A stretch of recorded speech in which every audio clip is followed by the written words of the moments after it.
나눴는지 말씀을 드리려고 합니다. 저는 성교육을 어렵게 생각하지를 않았어요. 그 이유가 성이라는 게 하나님이 주신 거고 하나님이 주신 몸이 얼마나 소중한지를 이야기하는 게 성교육이라고 생각을 했거든요. 그래서 어렵게 생각하지를 않아서 어렸을 때부터 이런 이야기들을 나눴었던 것 같습니다. 제가 이번 이 세미나를 준비하면서 어떤 이야기들을 나눴는지 지금까지 말씀을 드리려고 합니다. 하나님이 주신 몸이라는 것을 가르치고 하나님이 주신 몸이 얼마나 소중한지를 가르치는 교육이 성교육이라고 생각했습니다. 근데 5살짜리 아이가 엄마 아기는 어디서 나와? 이렇게 묻는데 그거를 의학 서적을 펴고 전문적 지식을 동원해서 가르쳐줄 필요는 없다라고 생각을 합니다. 나이에 맞게 대화를 해야 한다고 생각을 했습니다. 아이가 이해하고 받아들일 수 있을 때까지 이야기를 해야 된다고 생각을 했던 것 같습니다. 그리고 우선 아이가 아주 어렸을 때 3살 혹은 그 이전에는 이런 얘기들을 많이 했었어요. 네 몸이 얼마나 소중한지, 특별히 서준아 너는 눈이 너무 예뻐, 코가 너무 예뻐, 입도 너무 예쁘네. 하나님이 이걸 다 만드셨대. 하나님이 너를 이렇게 예쁘게 만드셨대. 이런 얘기들을 했었습니다. 사실 여기부터가 성교육의 시작이라고 저는 생각을 했거든요. 왜냐하면 아까 남편 목사님께서 말씀하셨지만 성교육은 가치관 교육이고 세계관 교육이기 때문에 이 아이를 누가 만드셨는지를 아이에게 이야기를 하는 게 먼저라고 생각을 해서 그 이야기를 먼저 많이 했던 것 같습니다.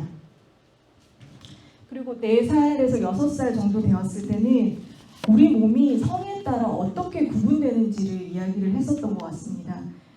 너는 남자고 아빠도 남자야. 엄마는 여자지. 그리고 저 친구는 여자네. 이런 식으로 구분해서 얘기를 했었고요. 하나님이 남자하고 여자를 만드셨어. 이런 이야기들도 했었습니다. 그런데 그 즈음에 어느 날 제 아들이 이런 걸 물어보는 거예요. 엄마 결혼은 누구랑 해? 그래서 제가 결혼은 가장 사랑하는 사람이랑 하는 거야 라고 이야기를 하니까 제 아들이 내가 제일 사랑하는 사람은 엄마인데 이렇게 얘기를 하는 거예요. 정말 평생 할 효도를 그때 다 한다고 하잖아요. 그랬던 대화를 오고 갔던 그런 시기도 있었습니다. 그래서 그 대답을 한 다음에 제가 이렇게 이야기를 했어요. 엄마는 아빠랑 이미 결혼을 했어. 결혼을 가장 사랑하는 사람이랑 결혼하는 거야. 너도 커서 네가 가장 사랑하는 여자하고 결혼을 하는 거야. 이런 이야기들을 했었습니다. 그리고 7살에서 10살 정도 초등학교 저학년 때는 너의 몸이 너무 소중하기 때문에 너의 몸을 가장 소중하게 다뤄야 되고 네가 소중한 것처럼 다른 사람의 몸, 다른 친구들의 몸도 소중하다. 그래서 함부로 만져서도 안 되고 건드려서도 안 된다. 이런 이야기들을 했었습니다. 그리고 어떤 부분, 특별한 그런 부분은 소중하니까 깨끗이 씻어야 되고 소중하게 다뤄야 되고 보여주어서도 안 된다. 이런 이야기들도 했었습니다. 그래서 이때부터는 엄마하고 샤워하는 거를 분리를 했었고요. 아빠하고 같이 샤워만 하기도 했었습니다. 그리고 11살 그리고 13살 정도의 초등학교 고학년이 됐을 때 혹은 중학교 저학년 때는 조금 더 구체적인 교육을 해야겠다는 생각이 들었습니다. 왜냐하면 이 시기에는 학교에서 성교육을 받기 시작하는데 아까 이세윤 전도사님께서 이게 의무가 아닌 주도 있고 주에 맡기고 그 학군에 맡긴다고 하셨는데 저는 사실 여기까지는 몰랐었거든요. 무조건 교육을 다 받는다고 생각을 했고 사실 아까 장 목사님께서도 말씀하셨지만 자극적인 그런 기사들을 볼 때마다 빨리 이걸 가르쳐야 돼 이런 사명감 때문에 그리고 부모가 해야 된다라는 생각 때문에 아까 이진아 전도사님이 쓰셨던 10대를 위한 성경적 성교육이라는 책으로 딱 작년 이맘때 서준이가 6학년이 되고 난 다음에 이 책으로 같이 일주일에 한 번씩 5주 동안 공부를 같이 했었어요. 성을 하나님께서 허락하신 아름다운 것이고, 남자는 이 시기에 어떻게 자랄 것이고 어떤 변화를 겪을 것이고, 또 여자가 어떻게 자라는지, 그리고 어떤 남자 어른이 되는 것이 멋진 어른이 되는 것인지, 그리고 데이트는 어떻게 해야 되는 건지, 언제 해야 되는 건지, 그리고 성관계를 통해서 생명이 잉태될 수 있다는 것, 그리고 태아가 엄마 뱃속에서 어떻게 성장하는지, 이런 이야기들을 했었습니다. 그러면서 아이에게, 서준이에게 이렇게 아기가 뱃속에서 어떻게 자라는지를 보여주는 비디오도 같이 봤었거든요. 근데 서준이는 그런 걸 처음 봤었던 것 같아요. 그러니까 생명이 엄마의 뱃속에서 이렇게 자란다는 게 되게 신기하다고 이야기를 하더라고요. 그렇게 남녀 간에 결혼 안에서만 허락된 그 성관계를 통해서는 이런 생명이 탄생할 수 있고 잉태될 수 있다는 것을 가르쳐 주었습니다. 그리고 근데 지금까지 제 아들과 이런 이야기들을 나누었는데, 사실 제 아들은 지금 7학년이고요. 지금부터 앞으로 이야기해야 할 이야기들도 정말 많은 것 같습니다. 그래서 이런 이야기들은 앞으로도 계속 더 지혜로운 방법으로 해야 될 것 같습니다. 자, 그런데 이런 이야기들을 하기 위해서 사실 이 부분에 대해서만 되게 길게 이야기를 할 수도 있을 것 같아요. 왜냐하면 사실은 부모님들이 다 알고 싶어하는 부분은 이 부분일 수도 있다라고 생각을 했거든요. 그런데 이 시간의 한계 때문에 이 부분을 되게 짧게 요약을 해서 조금 아쉽기도 했습니다. 그런데 이런 이야기들을 하기 위해서 성교육보다 사실은 더 중요하다고 생각했던 것이 하나님을 소개해주고 알려주는 신앙교육이라고 생각을 했었습니다. 이런 성에 대한 이야기들을 들려주기 이전에 하나님은 어떤 분이신지, 하나님의 말씀을 들려주어야 하고, 하나님이 어떤 분이신지 소개해줘야 합니다. 세계관 교육, 아까 이야기를 했었는데요. 세계관은 세상을 어떤 기준으로 보는지 그 틀과 잣대라고 생각을 합니다. 하지만 그 틀과 잣대를 부모의 틀과 잣대로 소개하는 것이 아니라 하나님의 마음을 가지고 세상을 어떻게 바라볼 것인지, 아까 송민 전도사님께서 이 말씀도 잠깐 언급해 주셔서 감사했었는데, 하나님의 마음을 가지고 사람을 어떻게 대할지, 세상을 어떻게 대할지, 학문을 어떻게 대할지를 가르쳐 주는 것이 세계관 교육이라고 생각을 했었습니다. 그래서 성교육 이전에 세계관 교육, 특히 하나님을 아는, 소개하는 게 먼저라고 생각을 했었습니다. 저는 그래서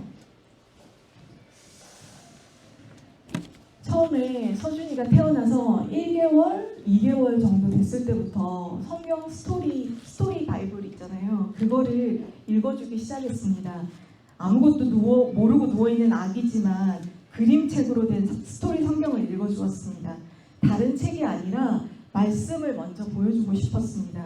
그리고 2돌 반, 3돌 정도 되면서 말을 잘하기 시작하는 다음부터는 말씀 암송을 같이 했었습니다.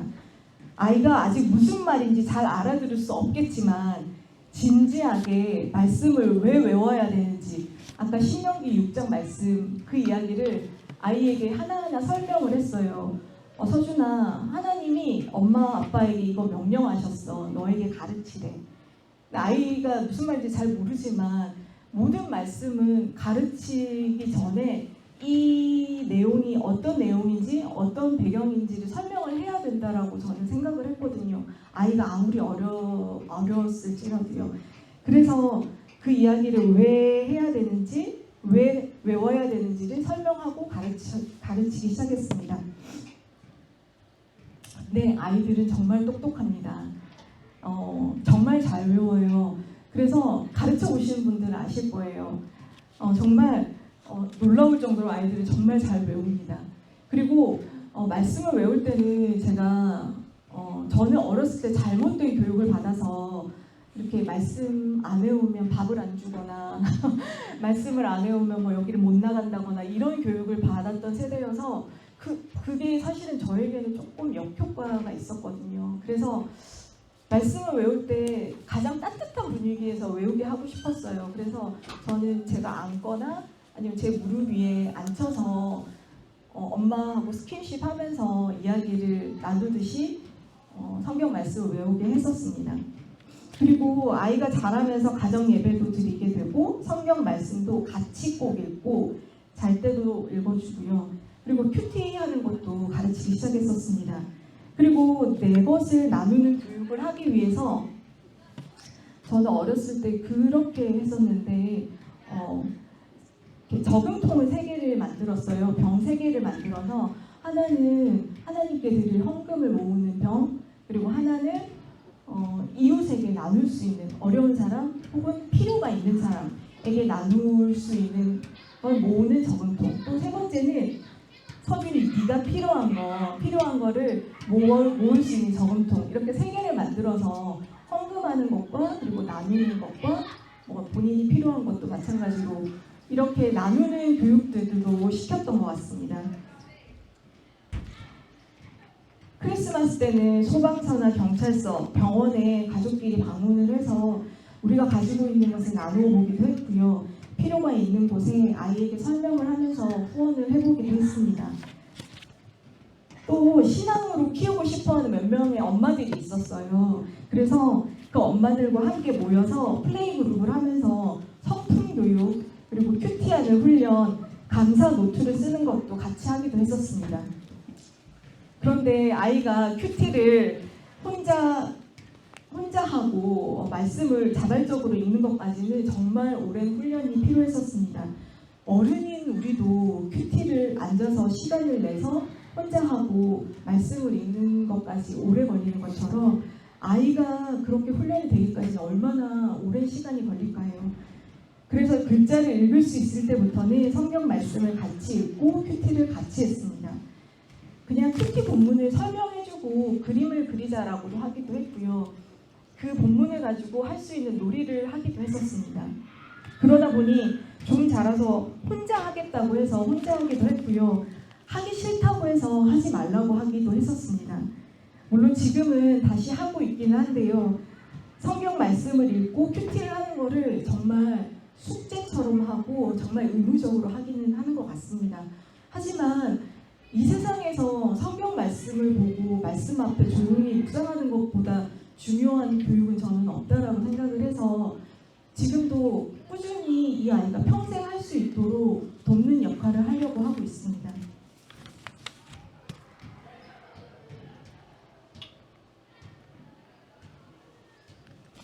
네. 그런데 이런 말씀들을 드리는 이유는 아이에게 성교육을 하기 전에 하나님을 알도록 하는 것이 더 중요하기 때문에 먼저 해야 한다는 말씀을 드리는 겁니다. 신앙교육을 하지 않고 성교육을 하는 것은 세상에서 가르치는 성교육과 별반 다르지 않을 수 있다고 생각이 되기 때문입니다. 자, 그럼 이제 이렇게 이런 교육을 저희 나름대로 정말 열심히 한 서준이가 정말 훌륭한 아이가 되었을까요? 아직 이 아이가 자라고 있는 과정이고요. 청소년기에 막 들어선 아이이기 때문에 정말 조심스러운 부분이 너무나 많은 것 같습니다. 하지만 저희가 판단하고 그렇게 할 수는 없는 것 같습니다. 저희가 나름대로 부모로서 가늠은 할 수는 있겠지만 이 아이를 판단해서 이 아이의 신앙이 어떻고 이 아이의 신앙의 상태가 지금 어떻다라는 걸 판단을 할 수는 없는 것 같습니다. 결국 이렇게 신앙교육을 열심히 했다고 쭉 늘어서 설명을 했지만 결국 하나님을 만나는 것은 그 아이와 하나님과의 1대1의 관계이기 때문에 저는 지금도 기도할 뿐이고요. 앞으로 그렇게 교육을 했었던 것처럼 앞으로도 이런 방법으로 교육을 하지는 않을 것 같아요. 왜냐하면 지금은 이 나이대에 맞는 교육을 또 해야 된다라고 생각을 하기 때문입니다. 제가 믿는 거는 부모가 가르쳤을 때 그 부모의 신앙의 유산이 전해질 거라고 믿고 가르치고 있는 것 뿐입니다. 하지만 정말 저희는 중간중간에 정말 좌절할 때가 너무나 많았습니다. 태어나면서부터 신앙교육을 했다고 하는데 어떤 때는 예배도 드리기 싫어하고 가정예배는 지겨워하고 말씀 암송도 이제는 하기 싫다고 하고 그렇게 나누면 채워주신다고 했는데 친구하고 장난감 하나 쉐어하는 게 어려워서 울고불고 떼쓰고 할 때도 너무나 많았었거든요. 큐티하기 싫다고 하고 성품을 교육한다고 성령의 9가지 열매에 대해서 여러 가지 액티비티도 하고 가르치기도 했는데 여전히 예민하고 짜증내고 지는 것도 너무나 싫어하고 기분이 나쁘면 감사한 게 하나도 없다라고 이야기하기도 합니다. 그럴 때마다 저희는 우리가 방법이 잘못됐나? 우리가 잘못 키웠나? 우리는 좋은 부모가 맞을까? 이런 이야기들을 수도 없이 많이 저희 둘이 했었던 것 같아요. 그럴 때마다 깨닫게 해주시는 것은 제가 그 모든 것들을 기쁘게 하고 있는지였습니다. 그리고 나의 욕심은 없었는지, 내 불안함은 무엇인지를 보게 해주셨습니다. 제가 아무도 시키지 않아도 진심으로 기쁘게 그것들을 하고 있는 것을 자연스럽게 아이가 알게 했는지였습니다. 그것은 아이가 자라면서 부모의 모습을 보게 되면서 부모가 이야기하지 않아도 알게 되는 것 같아요. 엄마가 성품 교육을 한다고 했지만 엄마가 다 그렇게 살지 못해서 안타까워하고 다시 하나님께 돌아가려고 애를 쓰고 있는지, 그리고 나누는 교육을 한다고 했는데 정말 모든 것을 나누는 걸 기쁘게 하고 있는지, 성경 말씀을 읽고 큐티를 하는 교육을 그렇게 했으면서 저희가 정말 이 말씀을 대할 때 말씀이 너무 기뻐 라는 그 메시지를 이 아이에게 온몸으로 전달을 했는지, 이번에 아이가 자라면서 볼 수밖에 없는 것 같습니다. 저희가 보스 장로교에 오기 전에 청년 사역을 했었는데요. 청년들에게 저는 제가 해줄 수 있는 게 없더라고요. 그래서 저는 그냥 음식을 만들어서 나누는 사역을 했었습니다. 사역이라고 하기까지도 좀 그런데 밥을 해주고 반찬을 나누고 저희 집에 있는 것들을 나누고, 근데 그런 날들 정말 신기하게 다른 분들이 저희를 섬겨주시는 날들이 있었어요. 동일하게 공교롭게도 같은 날이에요. 그러면 저희 서준이가 우리 거를 누구누구에게 줬는데 다른 사람이 우리한테 이걸 채워주셨네? 이렇게 고백을 하더라고요. 이런 식으로 정말 자연스럽게 아이가 알게 하는 게 진짜 기쁘게 아이가 받아들일 수 있는 교육이 아닐까라는 생각이 듭니다. 그리고 정말 힘들고 어려운 일이 있어서 제가 기도할 수밖에 없었는데 그 모습을 봤었나 봐요. 나중에 서준이도 정말 힘들고 어려울 때 자기가 먼저 와서 기도해달라고 이야기를 하더라고요.